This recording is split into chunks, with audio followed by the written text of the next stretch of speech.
Good afternoon, Ardi. Kifak, how are you? Tamam, alhamdulillah. Thanks so much for having me today, Bassam. Thank you for joining us. You know, as you and some of the others that I've been speaking with, I've been trying to hunt you down for some time, and I'm glad that we finally are speaking. This is what have we learned. We are going to address five issues that you have selected, or five topics, and they're going to be quite straightforward.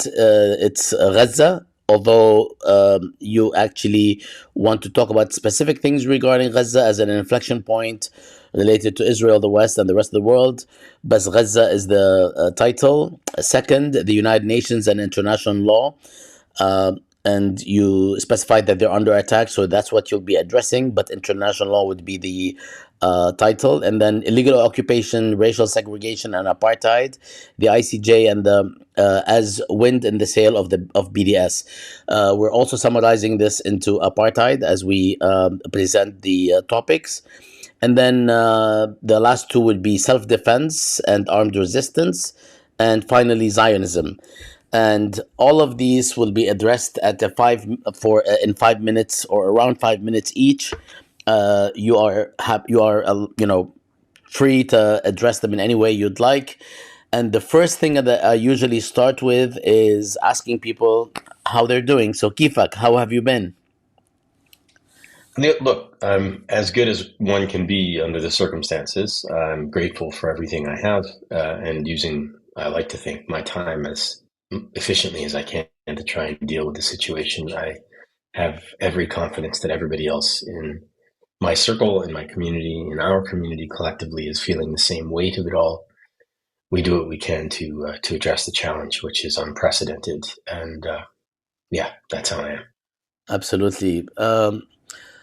Well, our first question, of course, is going to be about Gaza, but usually I preface everything with an item that everyone ends up responding, usually in either personal or analytical way, and that is, how would you describe in a couple of minutes the moment that we are in right now, given that I'm having these conversations at different moments starting in September and now we are in December? How would you describe this current moment in any way you'd like to address it? That's an interesting question. I'd say that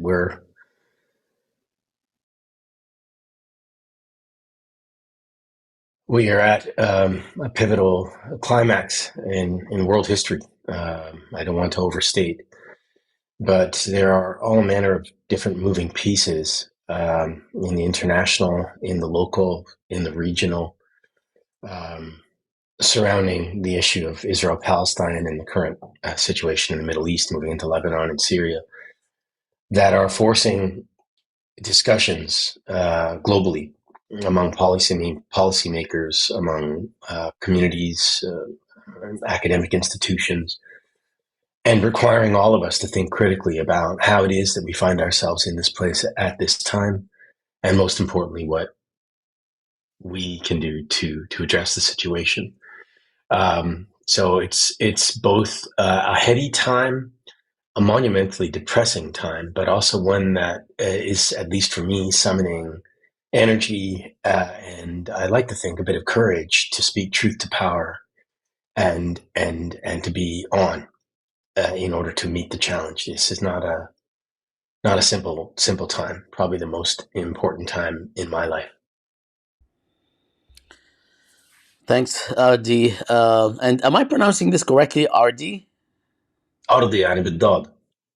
Ardi. You want me to say بالضاد أرضي Ardi? يعني. Oh, عظيم. شو do I want to هذا اسمي يعني. أنا Ardi. فلسطيني. I mean, Ardi. That's really لا powerful. هذا You اسمي you are بالضاد. you are actually the Palestinian cause if you are saying Ardi. Okay, There you Ardi is are, my my friend. land. There you are. Yes, exactly. All right. Okay. Well, that's great. So the first question is, or topic is Gaza as inflection point. What have we learned about Gaza in the past year, Aldi? So,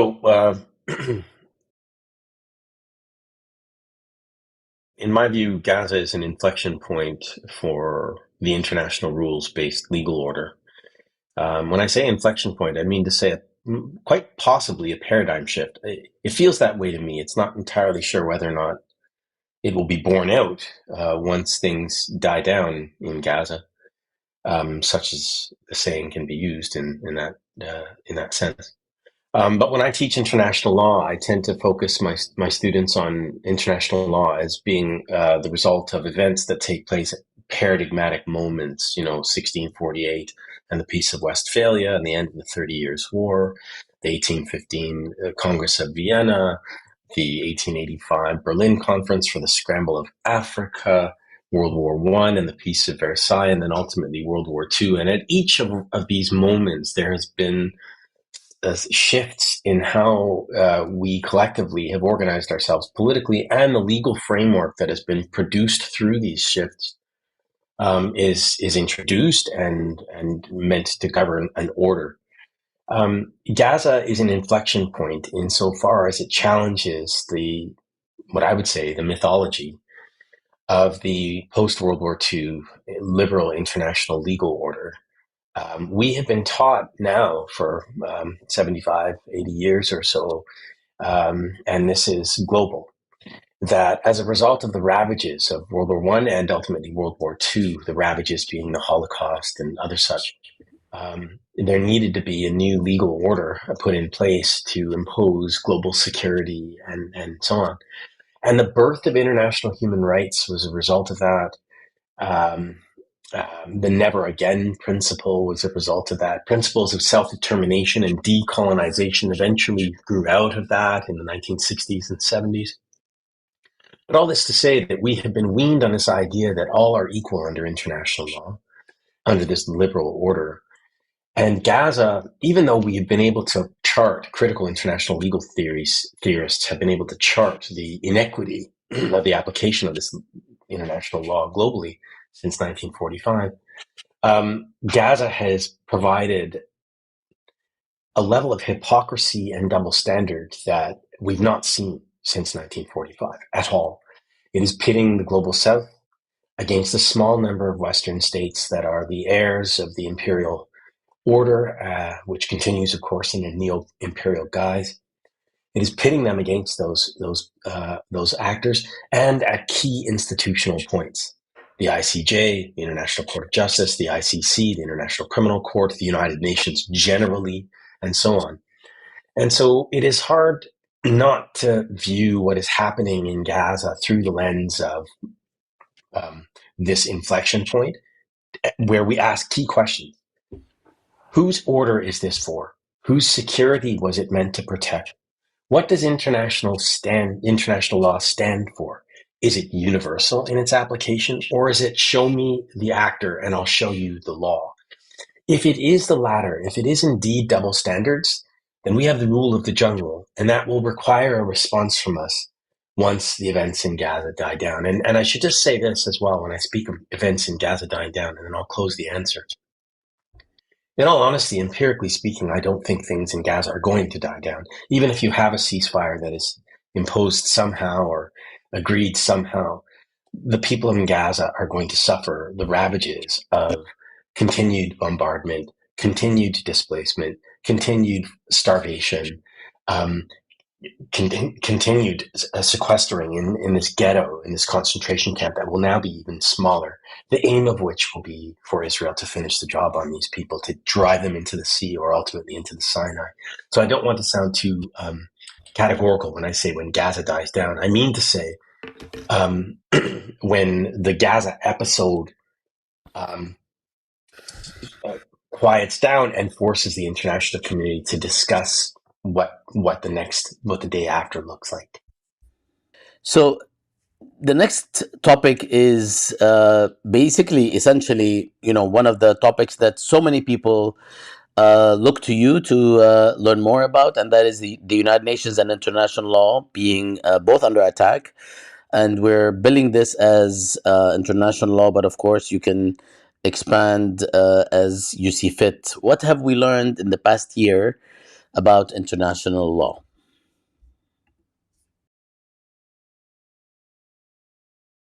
Yeah, well, the first thing we've learned about international law is that it may not be as universal as it holds itself out to be, or at least as the main international organization that has held itself out as the standard bearer of international law, being the United Nations, holds international law out to be.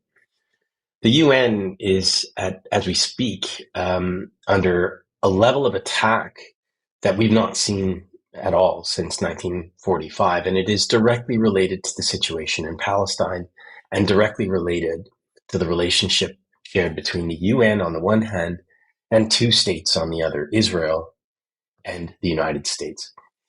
The US is key to the life of the United Nations because it is the major funding source of UN work, and globally, it is singly the largest donor of the UN in all of its operations. And what the US Congress has done over some decades, beginning in the 1980s, was to condition US funding of the United Nations on the relationship that Israel has with the organization. So the America First policy that will be said to be in place under Trump is going to fit quite nicely into this. In fact, the America First policy is an Israel First policy based on the strength of the Israel lobby on Capitol Hill. And so the UN is going to continually be under attack. How? How will this manifest itself? Well, there is increasing discussion now about Israel's position in the organization being under threat, by which I mean its membership. Now, membership is governed by Article 6 of the UN Charter, according to which the membership of a member of the United Nations, a member state, may be stripped from it on the recommendation of the Security Council to the General Assembly. Of course, that would never happen by virtue of the fact that the United States holds a veto authority at the Security Council. So membership can't be had. But what can be done is, following the South Africa precedent, the General Assembly, when it next meets next September, or indeed the year after that, can withhold what we call credentials from the State of Israel, which are required of it to sit in the General Assembly, which is the plenary body of the organization. 193 member states, 2 non-member observer states, being the Holy See and Palestine. And if a state can't participate in the plenary body, the legislative body, effectively, of the organization, then in effect, you're withdrawing its membership in practice. And there is discussion of this happening in view of what is happening at the ICJ, in view of what is happening at the ICC, in view of what is happening in the Gaza Strip. There are increased calls for Israel's credentials to sit in the General Assembly to be stripped from it. And the US Congress has made it very clear. If that happens, there's a threat that the US will pull its funding.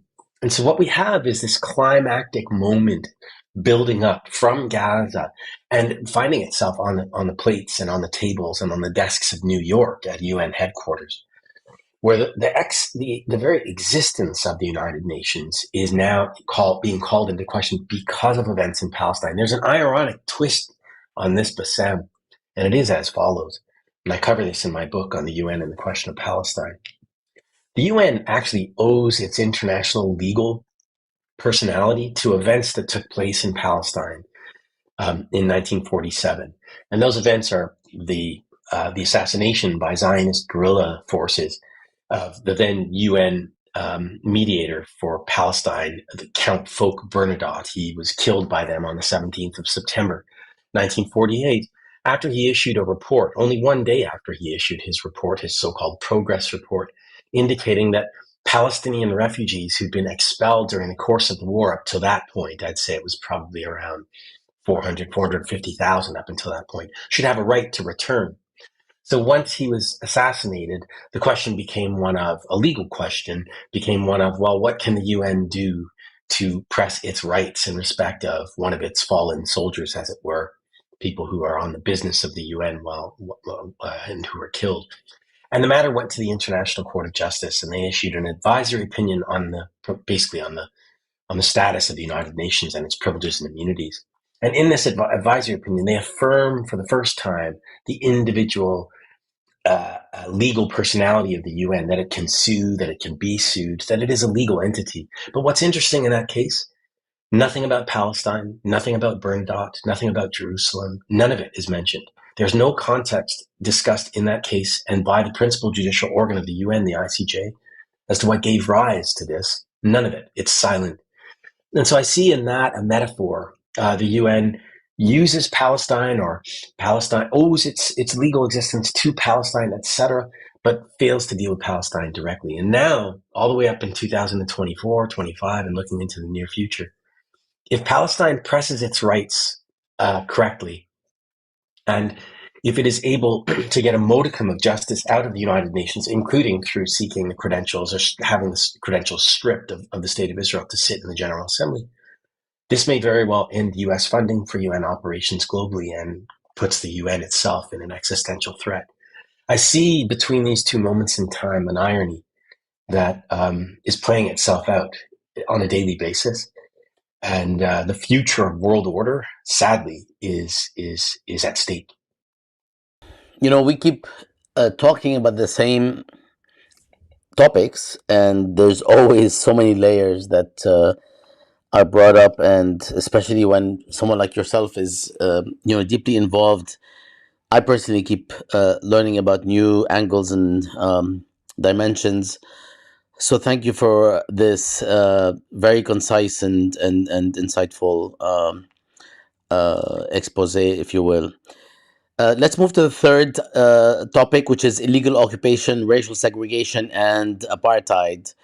The ICJ as wind in the sail of the boycott, divestment, and sanctions movement. This is, a broader topic than what we will bill it as, which is, addressing the apartheid as the Anwan as the title. But of course, feel free to address all the aspects you see fit. What have we learned in the past year about about all these things, about occupation, about segregation, apartheid, the ICJ, and its effect as a conduit for BDS? Absolutely. Without a doubt, over the past 12 to 24 months, there has been a level of action and activity in the international law realm around the question of Palestine that we've never seen before, and which is part of a push to seek greater measures of justice for the people of Palestine and the larger group that they represent, people in the global south who are on the outside of power looking in. One of the key moments was the 19th of July advisory opinion issued by the International Court of Justice, which is the principal judicial organ of the UN, concerning Israel's continued illegal presence in the occupied territory. I've been calling this a seismic shift. Full disclosure, I served as legal counsel to the State of Palestine in the case, and of course I speak in my personal capacity here. But the reason why it's seismic is simple. For decades, the United Nations has thrown a great deal of law at how Israel has managed the occupied Palestinian territory. And that assessment has been focused on discrete or individual acts of the occupying power, a multiplicity of these over many, many years. Settlements are unlawful, deportation of a protected population unlawful, the torture of that population equally unlawful, the usurpation of natural resources unlawful. The list goes on, and the UN has been front and center in documenting that. But what's unique is that the UN had, until July of this year, had yet to determine that Israel's very presence in the territory, that the regime giving rise to these discrete violations, these multiplicity of violations, was itself unlawful. And so in December 2022, the General Assembly was caused to put a series of questions to the court, the nub of which was to ask the court about the legal consequences of various Israeli policies and practices taken against the Palestinians, the nub of which was to ask the court about the legal consequences of various Israeli policies and practices taken against the Palestinians in the occupied territory, and then, most importantly, to ask what the legal consequences of those policies and practices were for the legal status of Israel's occupation of the territory. And the court returned a verdict positive on all respects for those who care a great deal about justice or international law. It determined that, among other things, Israeli policies and practices to settle the territory with its civilian nationals, to violate the Palestinian people's right to self-determination, to acquire territory through threat or use of force, all of those things are unlawful. That Israel was imposing a regime of racial segregation and apartheid, the court's terms, not mine, thereby putting to rest this question that which had only in the past decade come to be discussed in any great measure as to whether or not Israel was engaged in apartheid in the occupied Palestinian territory. That question has now been put to bed. And so the three key elements of the decision are for the court, or where the court looks at the legal consequences of Israel's illegal presence in the territory for various actors. For Israel, Israel has an obligation to end its presence in the territory, that is, in all of it, the whole of the West Bank, Gaza Strip, and East Jerusalem, and in the court's words, as rapidly as possible. In the implementing resolution adopted by the General Assembly on the 18th of September of this year, the General Assembly interpreted those words to mean within a year of the passage of that resolution. That is to say, there is a specific deadline set out in the General Assembly resolution that says that Israel must end its occupation of the whole of the occupied territory by 17 September 2025. So we have a deadline set. And if it doesn't, then there will be consequences, of course, that will flow from that. Israel has an obligation to make reparations to all natural and legal persons for its occupation, going all the way back to 1967. So generations of damage, of lost opportunity, lost real and personal property, and so on. It's massive. It's massive. A lifetime of work can be spent calculating and verifying the losses that have been impacted, that have been felt by the Palestinians. But then, most importantly, for third states, there are obligations. Third states have obligations, A, not to recognize Israel's continued presence in the territory, nor importantly, not to render any aid or assistance in the maintenance of that presence. And so what that means is all third states are now under an obligation to engage in due diligence efforts to ensure that whatever their bilateral relations with Israel are, those relations differentiate between Israel on the one hand and Israel in the occupied Palestinian territory on the other. And they cover the wide range of interstate relations: economic, political, diplomatic, cultural, social, and so on. Military, of course, and so on. So it's massive. We have, in effect, a provision by the court and affirmed in the resolution of the General Assembly that received the opinion of the court, which I spoke of earlier, a veritable approval, judicial approval of the BDS campaign, the Boycott, Divestment, and Sanctions campaign. Up until now, the BDS movement has made a very, very strong case morally. But now they have the authority of the principal judicial organ of the United Nations to make their case. And that's only going to help, and I call it a wind in the sails of the BDS movement going forward.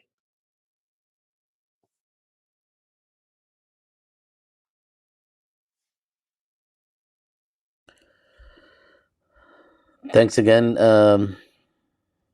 LD. I'm really amazed at how quickly and concisely you were able to pull all of these together. The fourth item or theme is self-defense and armed resistance, which is a very thorny item, not because it is a thorny item in the objective sense, given international law and provisions that allow for it under certain conditions. But it's thorny because despite all that, at least in the United States and certainly in many parts of the West, it is not viewed as such. So any armed resistance is frowned upon or condemned, regardless of the targets, often. And it's something that I would appreciate your take on, given your expertise. So what have we learned in the past year about armed resistance or resistance in general? Sure, thanks for the question. First, I'd like to deal with the self-defense claim that Israel and its supporters oftentimes raise. in relation to what it's doing in Gaza. It is typically the main driver, if you like, or justification offered by Western supporters of Israel. And I'm happy to say that under international law, Israel does not enjoy a right of self-defense in relation to attacks that emanate from within the occupied Palestinian territory. And I'll give you the reasons why. First, we have to begin with the law on the use of force. Self-defense is part of that. There is a general prohibition on the use of force. The first place to begin with is Article 2, subsection 4 of the UN Charter, which prohibits use of force in international relations. That is the general rule. That is the starting point. There are two, maybe three exceptions to that general prohibition on the use of force. The first is where use of force is authorized by the Security Council of the United Nations in order to maintain international peace and security. Israel has not benefited from a Security Council authorization of the use of force, justifying its use of force in relation to anything that has taken place in the occupied Palestinian territory since 1967. So that's clearly not in play. Second would be under Article 51 of the UN Charter, where a member state, is subjected to an armed attack. It may use such force as is necessary and proportionate to repel that attack until such time as the Security Council is able to have to take control over the situation and deal with the matter. Israel has never been able to rely on Article 51 self-defense. They didn't in 1967. They, in fact, launched what they called, by their own admission, a preemptive strike against Egypt and Jordan, destroying Egyptians' airfields and Egypt's air force and so on. In fact, they invented this whole notion of preemptive self-defense, which then was replicated by the Bush II administration post-September 11th. It's rather Orwellian. But of course, that isn't law, that's policy. All this to say. But uniquely, in 2004, in the Wall opinion, when the International Court of Justice issued its advisory opinion on Israel's construction of a wall in the occupied Palestinian territory, in paragraph 139 of that opinion, the court made it very, very clear that although Israel claimed that its construction of the wall was justified by reference to Article 51 of the UN Charter, self-defense, the court made it clear that Israel could not rely on Article 51 of the UN Charter to justify its construction of the wall, simply put, because Israel controls the occupied Palestinian territory. Well, Israel continues to control the occupied Palestinian territory. Its occupation over that territory had never ended, despite what it says took place in 2005. Nobody in the international community had agreed with it. Nobody of any authority, Security Council, the General Assembly, the ICJ, the ICRC, and so on. It's universally held that Israel's occupation of the OPT, the occupied Palestinian territory, has never ended from 5 June to this very day. And what's most important is now that we have the advisory opinion of the court of July of this year, which I spoke of earlier, affirming that Israel's presence in the occupied territory, which is an ongoing use of force, its occupation, is itself unlawful. That means that its presence, every day that Israelis are physically present in the OPT, is a violation of the general prohibition on the use of force articulated in Article 2, subsection 4 of the Charter. This is what international lawyers call aggression. And under international law, an aggression can never be cured through recourse to so-called self-defense. It's oil and water. They don't mix or match at all. And so here, yet again, is an affirmation by the court that Israel cannot rely on self-defense. So all this to say that today Israel is an aggressor in occupied Palestine, in the West Bank, Gaza Strip, and East Jerusalem, which is what I mean when I speak of occupied Palestine, without, of course, prejudice to Palestinian claims elsewhere in historical Palestine, to be sure. And Israel does not enjoy a right of self-defense at all in relation to that. The only defense that it has, the only defensive move that it may take, is to withdraw itself, and now, from every inch of the occupied Palestinian territory, full stop. Now, what is the mirror image of the right of the Palestinian people to use armed force to resist Israel's continued illegal aggression on their territory? And that exists. Now, There is a difference of opinion among international lawyers. Small groups of Western lawyers claim that there is no exception to the general prohibition on the use of force that allows peoples who are struggling against racist regimes and foreign domination and alien occupation from using force. This is, again, an argument that is only advanced by Western international lawyers, largely around the US, British sphere of influence. But for the vast majority of international lawyers in the world from the global south, the position is completely different.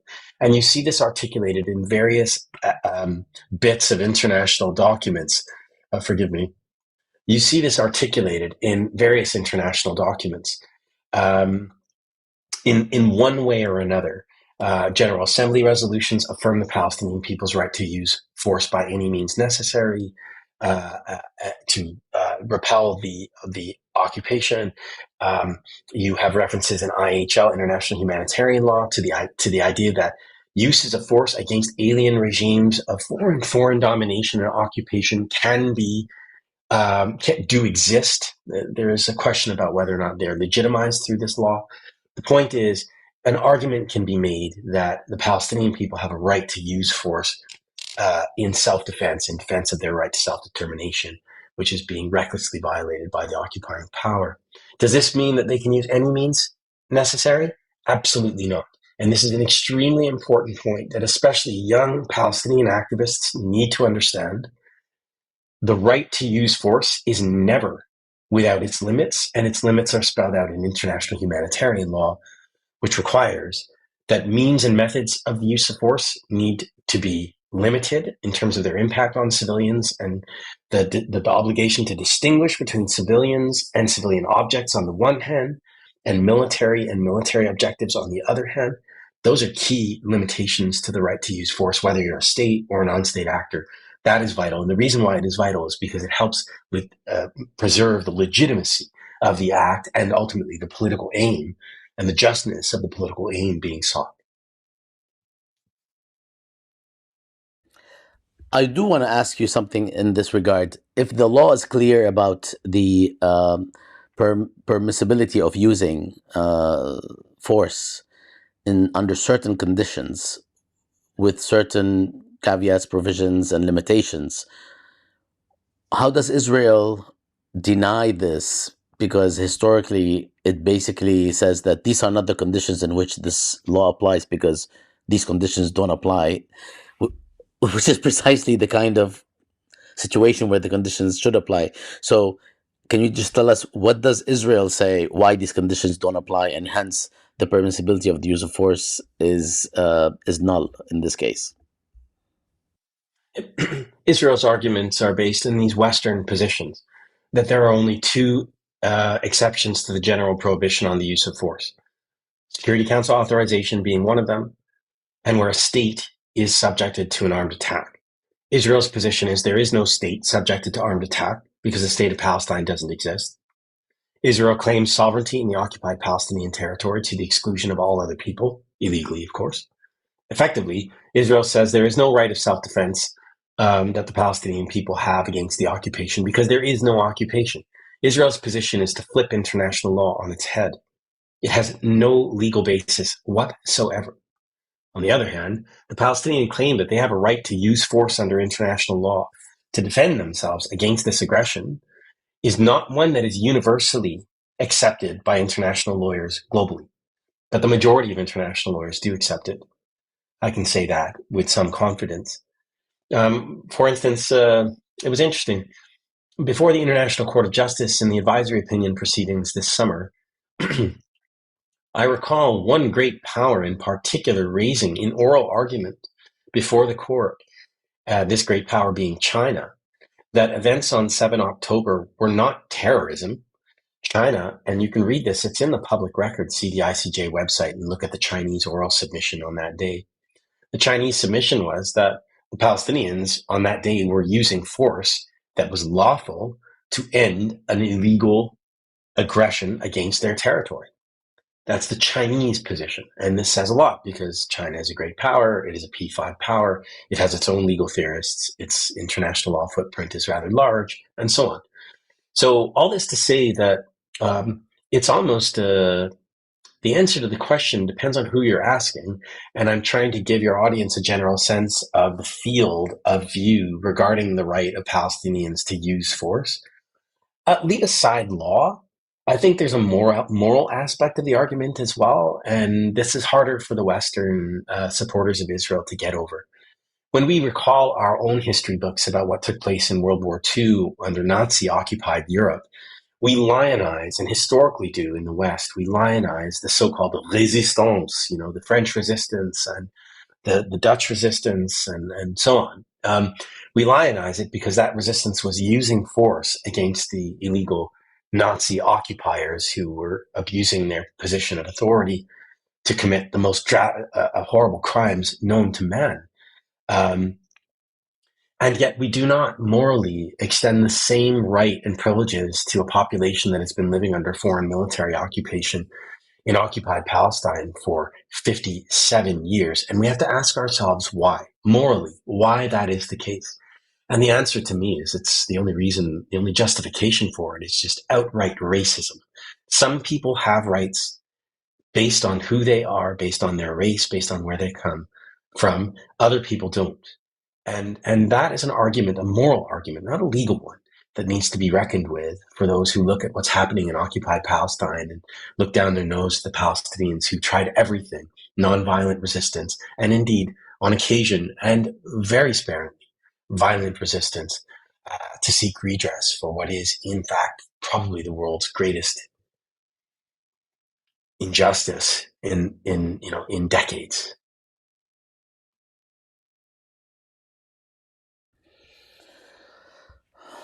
Thank you, Ardi. Let's move to the final topic, which is Zionism. What have we learned in the past year about Zionism? And it's important that we share that you're speaking or you're reside in Canada, and that is also an important perspective, because on the one hand, we've had people outside the United States join this conversation, so we actually were eager to hear about experiences from outside the United States, although the differences between United States and Canada are not so great.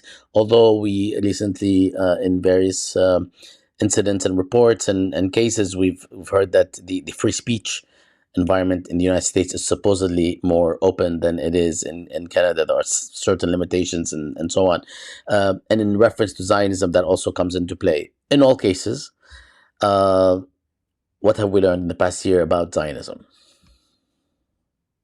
And thanks for that question, Bassam. Look, I speak to you not only as a person who's directly impacted by what's happening in Palestine, but also as a student of it. For decades, I've been engaged in the question of Palestine, and from different vantage points, both physical and metaphysical.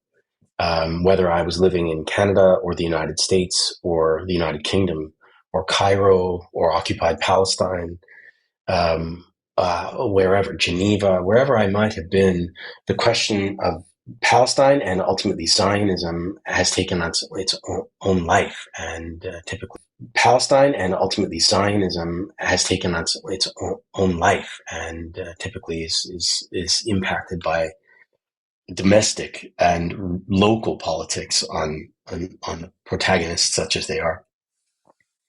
And when I look at the method of Zionist acquisition of territory over time, and Palestine over time, there seems to be two key elements. There's the material element, force, statecraft, guns, finance, you name it. Many material resources were brought to bear by the Zionist movement to advance its position and its claims on Palestine. That much is very clear in a matter of public record.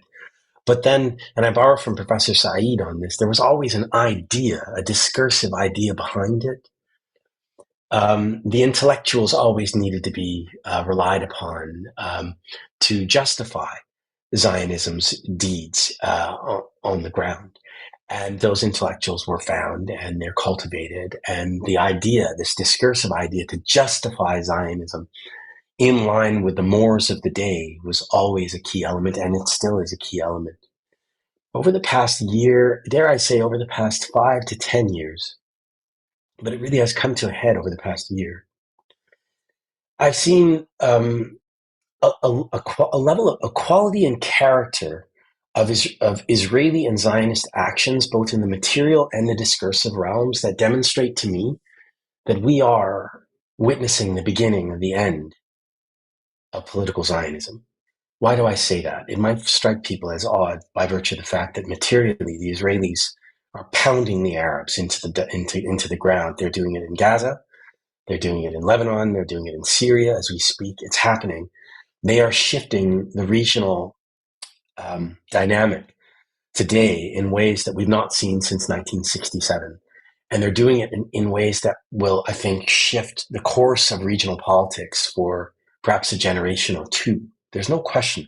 Materially, they are pounding the Palestinians and the Arabs more generally. But the level of violence deployed by the Jewish state, and I use those terms quite deliberately, the state that emerged, or so we are told, that emerged from the ashes of the Holocaust like a phoenix arising from the flames of World War II. This miracle state, this upstart state, this state that if you were a progressive, you had to support state. This state is now within living memory, some 75 years or so after its establishment, in the dock at the International Court of Justice for what the International Court of Justice describes as a plausible genocide. That is not a small thing.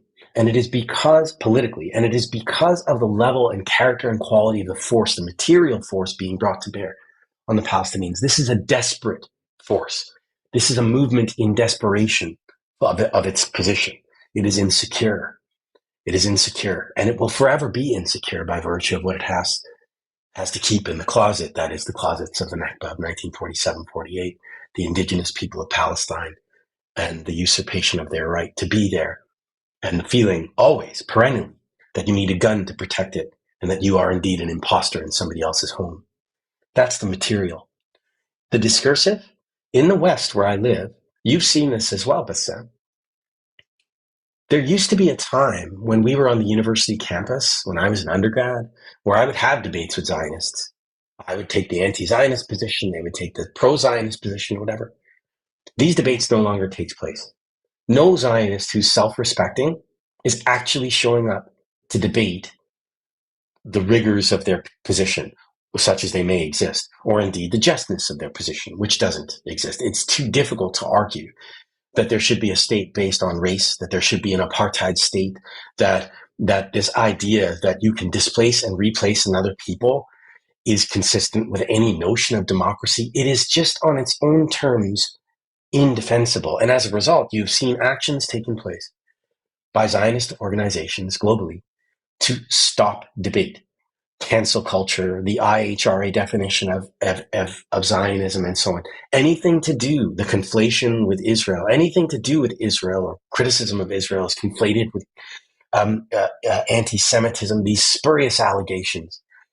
To me, this shows, again, an equal level of desperation on the part of Zionists, people who support Israel and so on, to resort to anything to ensure that they don't have to actually defend their position, which they can't do in a world where information is readily available at the click of a button or on a phone. So to me, I take heart in this. I don't know where this will end. I do know that it will come at a great cost, and the cost will not be borne by Zionists, nor will it be borne by people in the West, nor will it be borne by Israelis. It will be borne primarily by Palestinians, men, women, and children, and it will be borne on their bodies. But freedom will be had one day. Of that, I am absolutely certain, because that's just the way of the world. It always is. If you believe in the justice of your cause, as we do, and if you have objectively the truth on your side, as we do, as is so very clearly evident from this live streamed genocide, the first of its kind in the history of humanity, then the wheels of justice will not stop until these injustices do stop.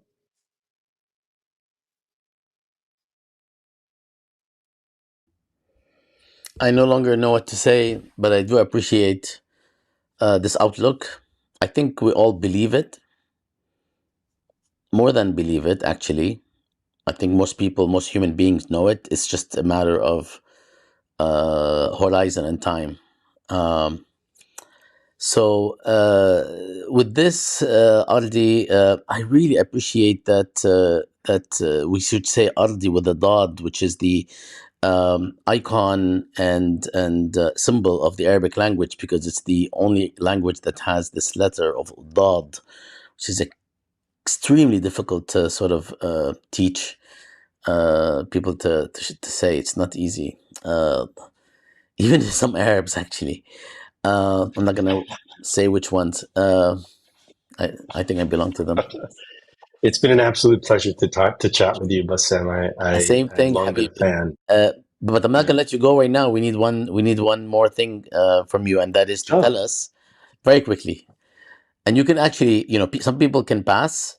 You could just say it from a personal perspective or answer it from a personal perspective, and that it is, where do you think we are headed? What's next? Or anything that speaks to the future, which you kind of addressed to some extent, but more broadly, given this moment where we're at right now in December 2024, in a situation that you actually described well by talking about the pummeling of the Arabs, basically many different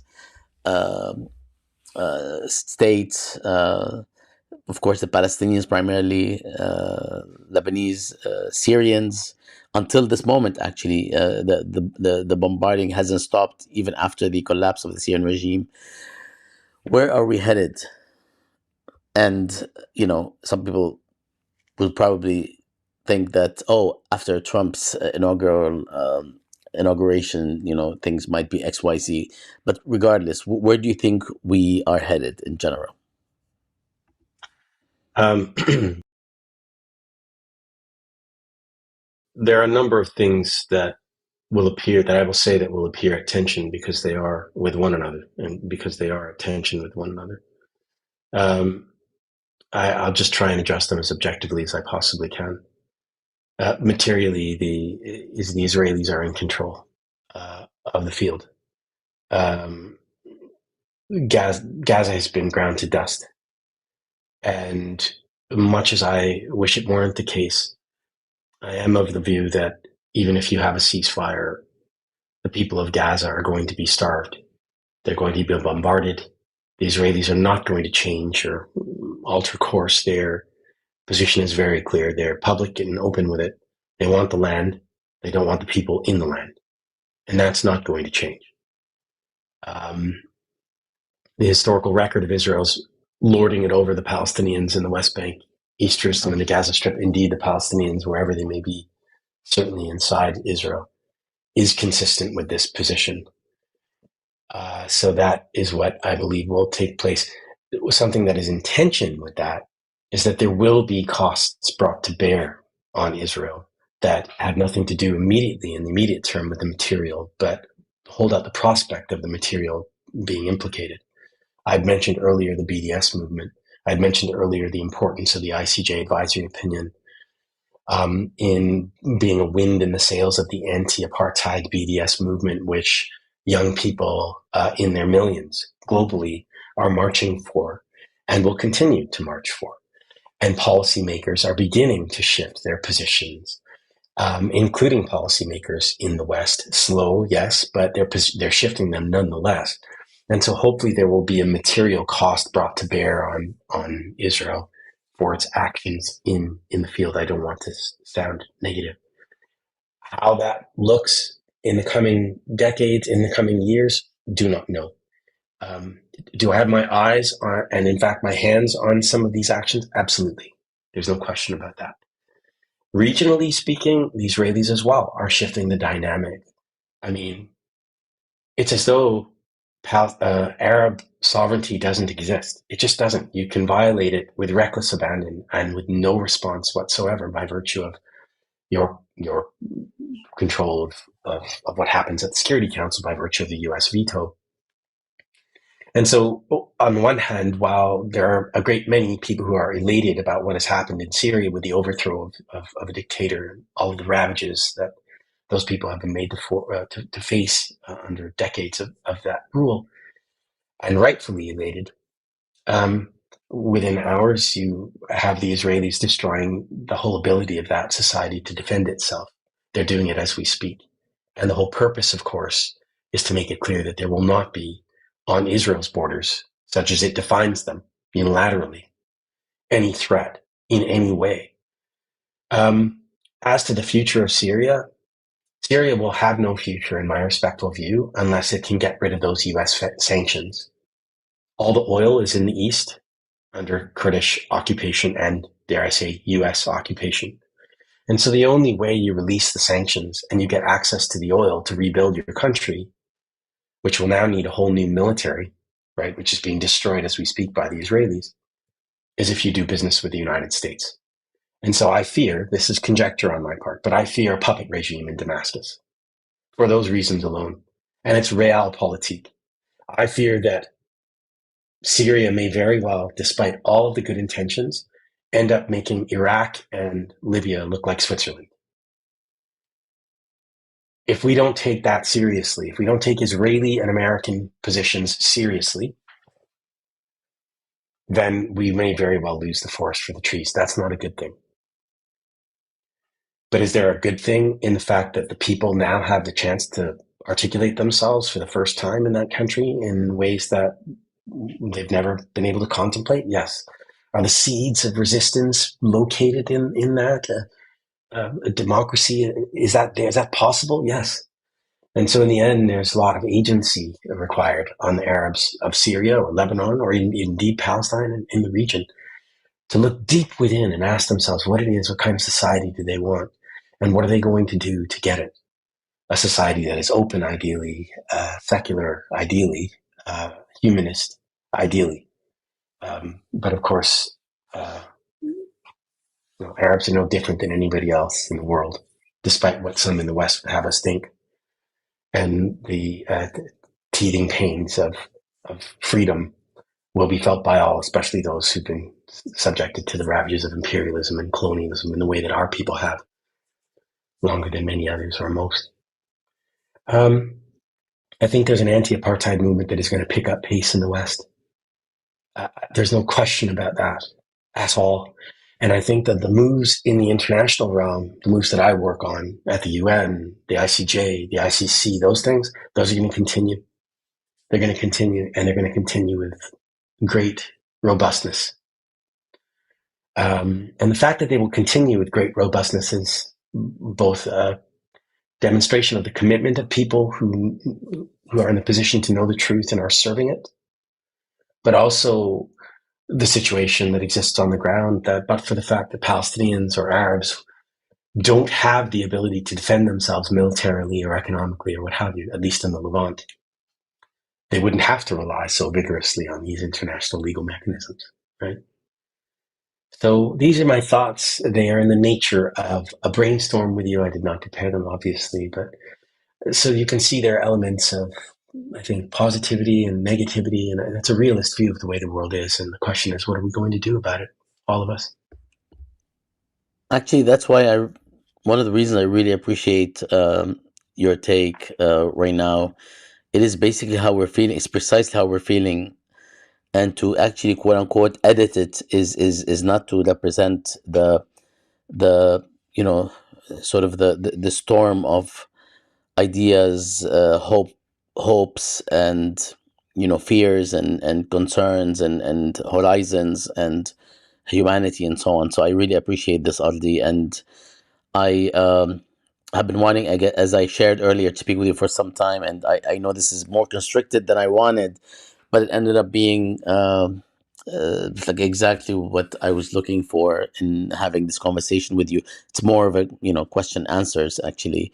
So shukran, Ardi, for giving us the time at this very critical stage. Maybe this is all the better because it's at this sort of late stage.